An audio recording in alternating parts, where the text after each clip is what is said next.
Boleh make money tak buat band? Aku kalau mana-mana episod aku benda penting yang aku tumpu kan, satu je aku nak tahu. Boleh make money tak?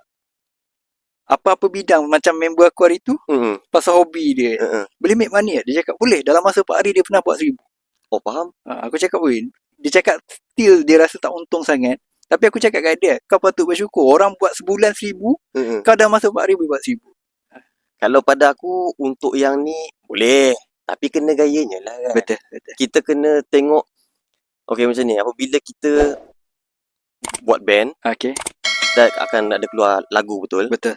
Lagu tu sebenarnya adalah produk kita tau. So, kita kena jual lagu tu. Setiap rilisan lah. Setiap rilisan tu, itu adalah produk kita. Faham tak?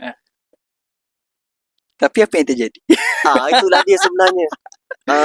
Macam contoh